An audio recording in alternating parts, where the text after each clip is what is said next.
on the Spurs for the third time already this season. LA has won 6 of 8 overall, including a blowout over Phoenix Sunday that allowed Luke Walton to sit down LeBron James in the third quarter. His minutes, guys, his role relative to his young teammates have become topics of discussion this week. One way to measure that, the usage rate, which for those unfamiliar is basically how many of a team's offensive possessions end with a particular player's action. LeBron's usage rate is exactly where it was last season with the Cavaliers, but when trying to develop the talent around him, is that too much? Well, LeBron isn't sure. Magic and Kobe know who I am. I know who I am. They know what they're going to get out of me. That is, you know what you're going to get out of me every game. Am I going to play well every game? Am I going to shoot the ball well? No, but you know who I am, and when it's time to, when it's really, really, really money time, you know who is going to be there. So, you know, we got guys that just want to continue to develop and guys that continue to, you know, get better and better just from experience. That they haven't had a lot of experience. So I think that's, people are trying to blow it out of proportion. Like, okay, why do you have LeBron if you don't want to use them as much? Guys are just, they don't understand the logic behind it. But it doesn't matter. Like you guys asked me the other day, like, do you feel better after playing 30 minutes compared to if you played 40 minutes? It's like, no. I work myself all year round to get in tip-top shape all year round. I don't stop. So I can do whatever. I mean, I played a Game 7 in the finals, and I damn near played every minute of it. Last year I played every single game. So, you know, you can kind of slice it how you want it, but I understand what Magic and Kobe are saying, and we have to continue to develop these guys, because if we don't, then long term, what does that do for our franchise? Wait a minute, who started this story again? Well, Magic Johnson kind of started the story, which is why he referred to him. Magic, of course, is the president of the LA Lakers at this point.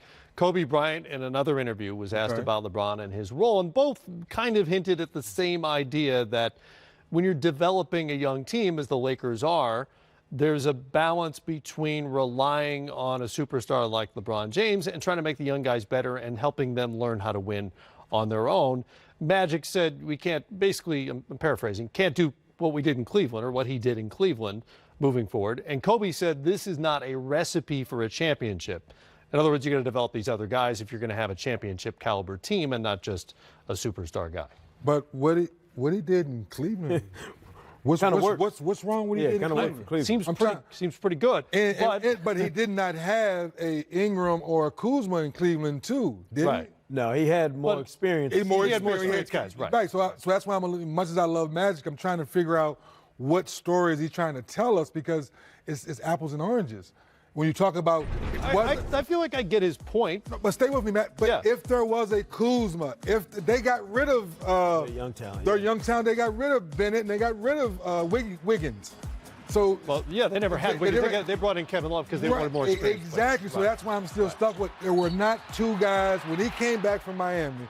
There was not two young guys there trying to develop. It was just Kyrie, and you went and got Love. You had J.R. Smith. You had veteran guys. So that's why I'm a little off versus Kuzma and Ingram. Ball were there.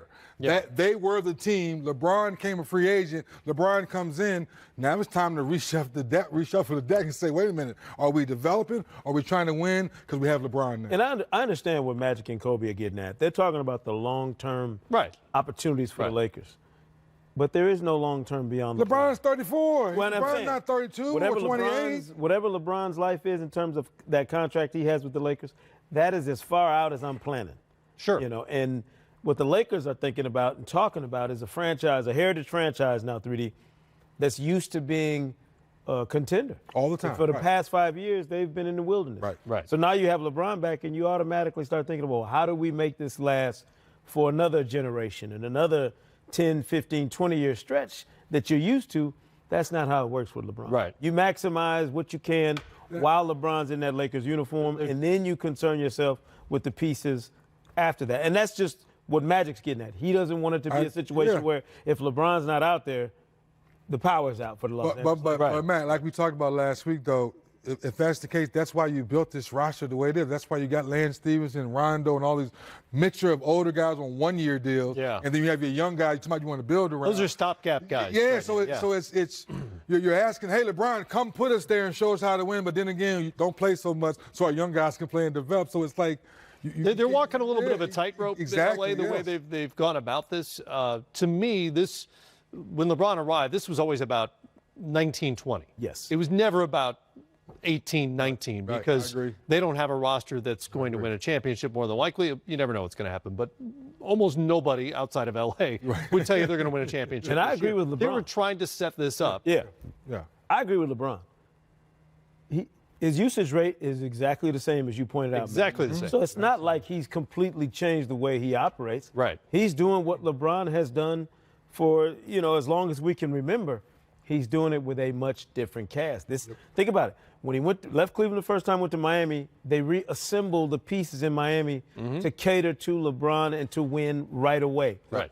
Did the same thing when he came back to Cleveland, bringing in Kevin Love, had Kyrie in place. The Lakers did not move heaven and earth to add those other pieces. No offense to Rondo, JaVale. No, but that was everyone's concern when he arrived was that the other pieces didn't fit his game. Did not fit his game. And I think that's where the Lakers are looking at. They're looking at it from a lens and not wanting it to be what Cleveland looks like in the aftermath of LeBron leaving instead of focusing on what it should look like when LeBron is there. There you go. I took it to mean that they're hoping when this comes to fruition, which again to me is next season or the season after, that the young stars will be ready to contribute in a conference finals, in an NBA finals. You're talking about Ingram and Ball and Kuzma. So that, with that being said again, but isn't there a reason why they have all this extra cap space because they're trying to bring in for the other star, right? So Magic, once again, are we developing, making sure of this, or are we trying to bring in another superstar? I can answer this for you. You see what I'm saying? I can answer you. Want me to answer? Yes. The answer is yes. and it's they're clear trying to do both things. Exactly. But you can't do both. And it's very difficult. Because how can you sign LeBron max, bring in two superstars max, and keep all three of those young guys? You have to have a situation like Boston had,